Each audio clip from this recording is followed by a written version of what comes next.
Eh bien, bonjour à tous et à toutes. Je viens pour cette première vidéo pour présenter un tueur en série chinois qui s'appelle Long Zhemin.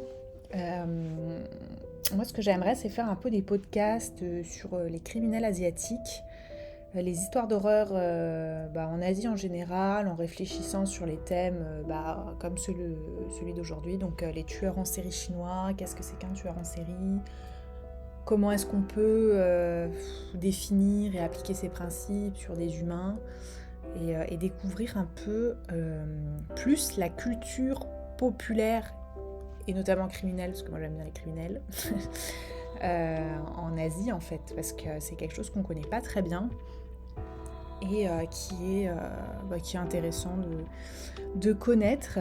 Donc je vais essayer de démontrer aujourd'hui avec le peu d'informations qu'on a sur ce monsieur, donc Long Zhemin, qui est quand même un tueur en série important en Chine, enfin qui a été important pour l'époque.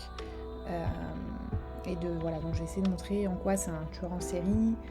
On va essayer de définir un petit peu ce que c'est qu'un tueur en série aussi, parce qu'il y a des critères bien spécifiques qui les différencient à des gens qui ne sont pas des tueurs en série, mais qui ont commis quelques crimes quand même. Il y a une différence. Et puis voilà. N'oublions pas de liker, de follower et de mettre un petit pouce à cette vidéo. Et puis commençons dans le vif du sujet.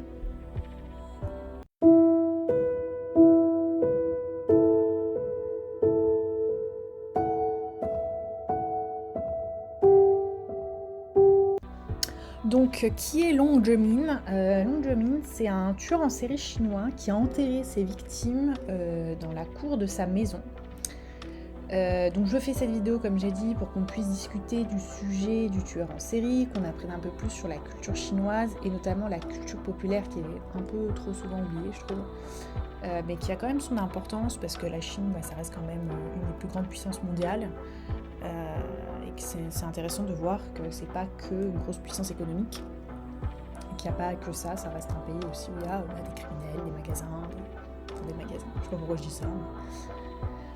Bref, voilà, donc Long Zhemin, il vient d'un grand pays qui s'appelle la Chine, voilà. Il enterrait donc ses victimes dans sa cour, il a fait ça pendant 2 ans, et lui à la base c'est un agriculteur d'une province du nord de la Chine, à Shanxi, alors j'espère que je le prononce bien. Désolée si ce n'est pas le cas, j'essaye de faire mon mieux. Et donc Shanxi, pour ceux qui ne savent pas, c'est une région qui est quand même peuplée de 38,6 millions d'habitants en 2023. C'est quand même plus de la moitié de la France. Sa capitale c'est Xi'an, donc c'est une des villes les plus connues en Chine. Et l'économie de cette province, elle repose majoritairement sur l'extraction du charbon et du pétrole, mais c'est aussi une région qui se développe de plus en plus dans le secteur des hautes technologies, mais ça, voilà, c'est la Chine, ça se développe énormément à ce niveau-là. Et donc la moitié de la population travaille au niveau de la recherche et de la production du secteur aérospatial. Ça, c'est un truc de dingue, je ne savais pas du tout. Et donc pour en revenir à Long Zhemin, c'était un fermier à la base, donc originaire du comté de Shan, donc à Shanglu. Enfin lui il était de Shanglu, et quand il était petit, il se faisait notamment beaucoup harceler à l'école. Donc au printemps 1974, en raison de la construction d'un réservoir de Nanking, il a déménagé dans un village qui se nomme le Wangtian. Et c'est dans la ville de Yangyure, pour ceux qui sont intéressés. Donc 4 ans après son déménagement, il va rencontrer sa femme et il va l'épouser, Yan Shuxia. Et elle, en fait, c'est une femme qui est handicapée parce qu'elle est atteinte de la méningite. Donc, la méningite, voilà, c'est une maladie, c'est une inflammation des méninges. Et en gros, c'est toutes les parties, les enveloppes protectrices du cerveau et de la moelle épinière qui sont infectées. Voilà. Donc, c'est quand même une maladie grave et ça entraîne quand même des séquelles. Elle était handicapée, quoi. Donc, ça atteint des séquelles importantes. Et donc le mode de contamination se fait par contact direct ou indirect. Donc vous connaissez maintenant par cœur, si on a touché le nez, la bouche du malade, on peut être infecté. Enfin voilà. Donc entre 1983 et 1985, Long Joe-min, il a tué 48 personnes au total, donc 31 hommes et 17 femmes. Et ces meurtres lui ont rapporté 585 yuan. Donc ça fait 85 euros en 2 ans. Donc entre mars 83 et mai 85, c'est avec l'aide de sa femme qui va commencer à tromper en fait les personnes qui vont chez lui, parce que en fait ces gens venaient chez lui et avec sa femme il promettait aux gens de leur proposer des emplois bien rémunérés, de leur proposer de les présenter à des gens de la classe sociale supérieure, en offrant par exemple un logement gratuit. Et en fait, à partir du moment où les victimes rentraient dans la maison, elles étaient tuées puis enterrées sur la propriété. Donc voilà. Donc à propos de la classe supérieure, je pense qu'on appelle ça la gentry en Chine. Enfin, c'est le mot. J'ai lu un bouquin là-dessus et je crois que ça fait référence à ça. Et en gros, je ne sais pas si vous savez, mais les fonctionnaires ou les gens qui sont dans les militaires, les gens qui ont des diplômes, etc., ils représentent une classe sociale qui a un confort de vie qui est important avec l'essor de la Chine. C'est des gens qui travaillent souvent dans l'administration et qui ont un niveau de vie vraiment agréable. Ils sont très respectés. Et donc Long Joe-min, il faisait miroiter aux gens qui venaient chez lui que ces gens allaient faire partie de cette classe. Parce qu'il y avait quand même beaucoup de gens qui pouvaient étudier à l'époque et postuler à des concours. Peu importe votre classe sociale, vous pouviez postuler à ces concours et rentrer en fait... réussir et changer de classe sociale, vraiment en étant un bon élève. En fait, ça a représenté une petite partie quand même de la population, mais c'est arrivé à certaines personnes de le faire. Donc comment est-ce qu'on a su que c'était lui qui faisait tous ces crimes? Parce que 48 personnes en 2 ans, c'est quand même long. Donc en fait, avec le temps, les familles des personnes disparues sont faites quand même nombreuses, parce que 48, ça commence à faire, et ils ont demandé en fait à ce qu'on recherche les corps. Et donc le 28 mai 1985, la police a arrêté Long Joe-min et a fouillé sa maison à la demande des membres de la famille des personnes disparues. Donc les personnes disparues savaient que leurs proches allaient chez Long Joe-min et donc ils ont fait le lien en fait comme ça. Donc au total, il y a eu 3 fosses communes qui ont été découvertes. Donc les 48 corps, dont 2 personnes qui ont été retrouvées à côté d'un tas de paille de blé et un autre dans un sac où il y avait de l'engrais et des outils. Donc ça a été un peu fait à la va-vite, quoi. Le 30 août 85, la branche de Shanglu du procureur de Shanxi a accusé Long Joe-min et sa femme de meurtre.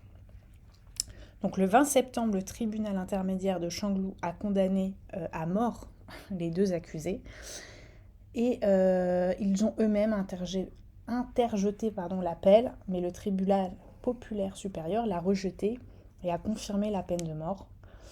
Et donc, 7 jours après la condamnation, Long et Yan ont été exécutés. Donc, il y a eu quelques recherches qui ont été faites auprès de ces 2 personnes, notamment des médecins. Donc, d'après eux, les motifs de Long, c'était d'obtenir de l'argent, des biens, du travail gratuit, d'exploiter les gens qui venaient et évidemment il voulait des relations plus qu'intéressées, dirons-nous.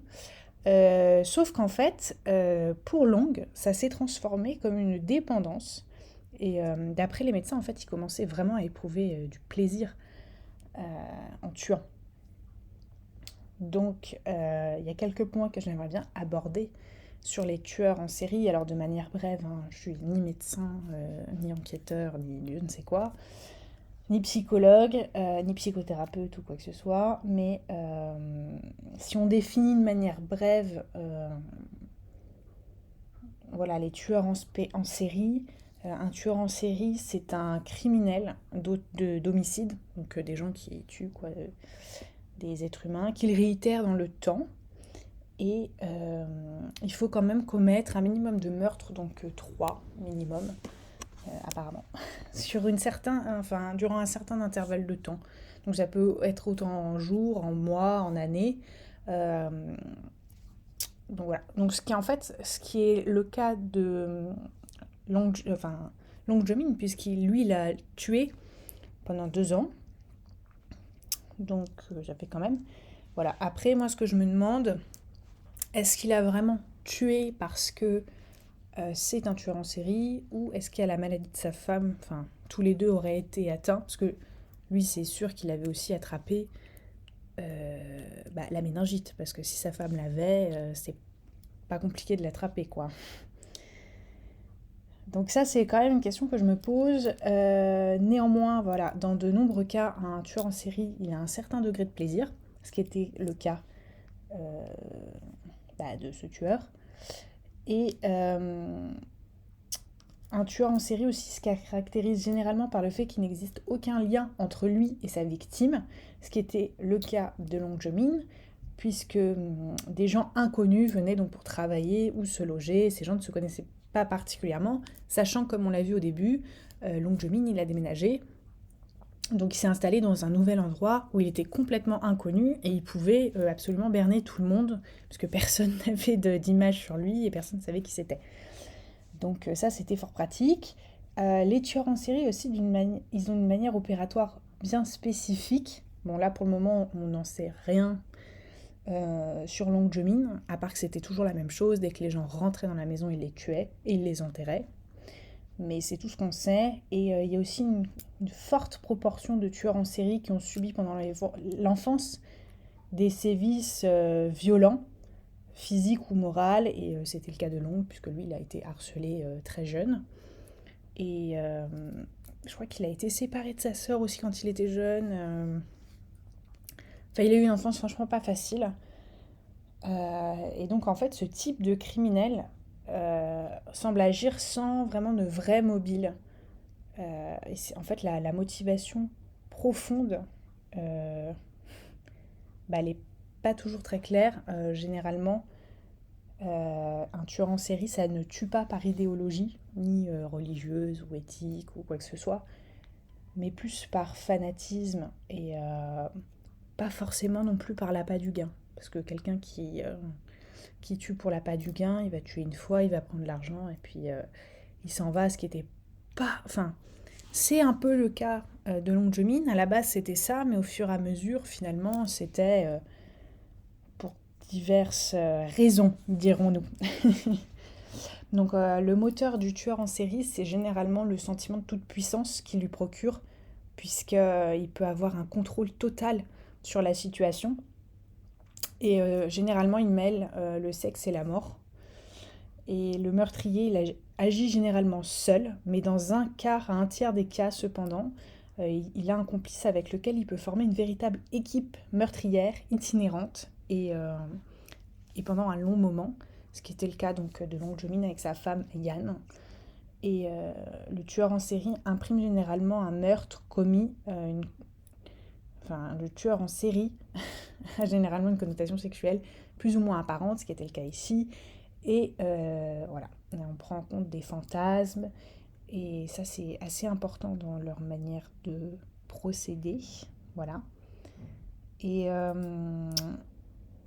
le criminel aussi maîtrise souvent le scénario, qui peut modifier à sa guise. En fait, à la base, le tueur en série apparemment se crée déjà un film dans sa tête où il a déjà, voilà, il sait comment ça va se passer, quelle arme il va utiliser.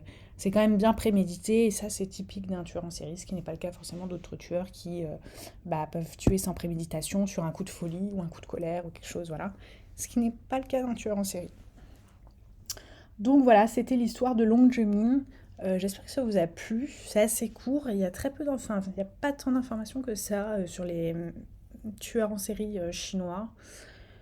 Mais c'est intéressant de voir comment ils procèdent aussi à l'étranger, dans des pays où il y a une culture qui est complètement différente. J'espère que ça vous a plu. Puis je reviendrai dans une autre vidéo bientôt. Merci beaucoup et à bientôt. Bye bye.